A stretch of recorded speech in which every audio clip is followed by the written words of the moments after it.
Lekker hoor, de Koeks. Fijn plaatje hoor. Ja. Ik heb me vrolijk van. Always where I need to be. En ondertussen luisteren naar de SPA Mars. Wat geel zwart is, moet geel zwart blijven. Zo is dat. Alvast bijna voor morgenavond. Nostradamus zie ik hier staan.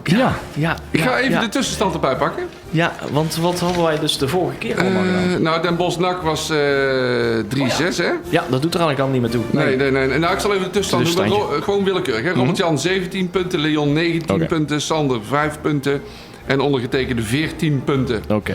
Nou, roept u maar. Sparta, NAC. Spanje 2 jaar. Leon. Oké, ik mag hem doen. Oké, dat is een voordeel.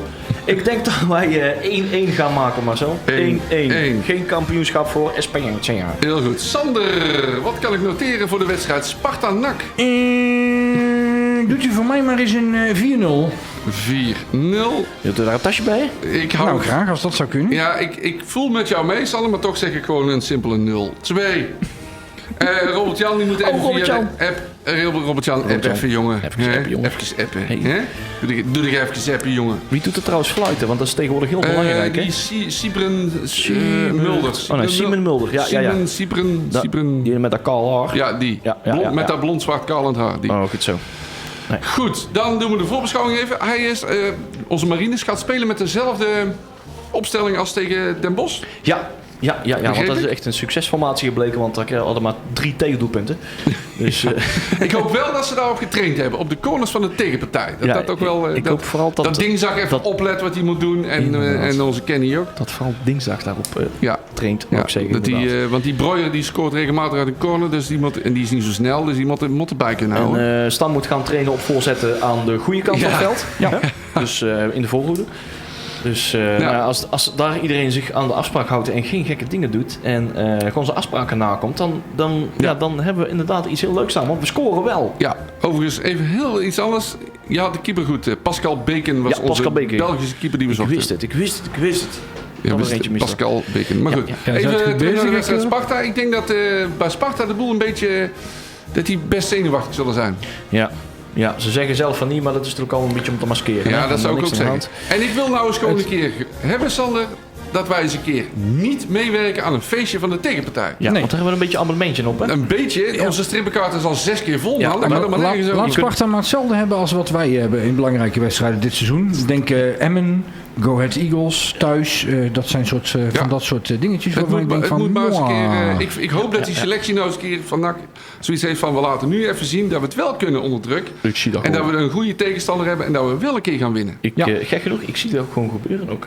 Dat er gewoon wel gaat. Ik bedoel, als Seuntjes dat op zijn heupen heeft, dan... Dus nou liggen we in ieder geval in een stadion met 10.500 man. Nou ja, daar zijn we wel gewend. En ze weten dat er 100.000 camera's op staan. Uitvak zit goed vol. Uitvak zit goed vol. Maar dat is meestal niet echt een teken. Maar ik zie dat wel eens gebeuren. Maar hoe gezelliger de heenreis, de voorprogramma...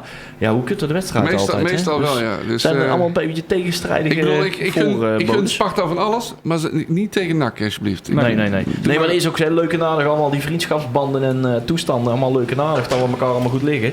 Maar als dat fluitsignaal is geklonken, dan is het gewoon botsen erop. Huppatee, punten tellen. Overigens is dit wel een mooie testcase voor de play-offs, hè? Want dit soort wedstrijden kom je waarschijnlijk in de play-offs ook tegen. Ja, dit is wel een lekkere opmaat om de spanning... kijken hoe spanningsproef ze zijn. En, tegenstander op niveau, spanning erop.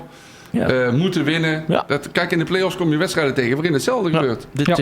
Dit komt misschien wel op een heel goed moment, deze wedstrijd. Dat denk ik ook. Sander, als mensen de wedstrijd nog willen volgen via de radio, hoe gaat dat ook alweer? Nou, dat kan natuurlijk via www.076radio.nl. Dat is de rechtstreeks verbinding. En wij sluizen natuurlijk ook het signaal door hier naar Breda nu op de 107.3 FM. Verslaggever is Stan Rombouts en de studiopresentatie hier bij Breda nu wordt gedaan door Hans Kopier. Kijk, dat is ook heel duidelijk. Even nog terug naar Sparta. Die laatste weken wat stroever. Niet helemaal soepeltjes meer. Verliesje. Gelijkspelletje tegen Fortuna. Helemaal al van die fraaie... En daarvoor wonnen ze ongeveer 8 keer achter elkaar in de laatste minuut. Maar dat geluk is ook op. Nee, dat krediet is op. Uit dat potje, dat is leeg. Maar ze hebben nog maar een paar puntjes nodig. Ja. Dus ze kunnen wel een verliesje incasseren tegen NAC. Daarom ook. Dus ik hoop dat onze Marines de boel op scherp heeft staan. Dat denk ik ook. Maar ja, aan de andere kant denk ik ook, laten we heel reëel zijn.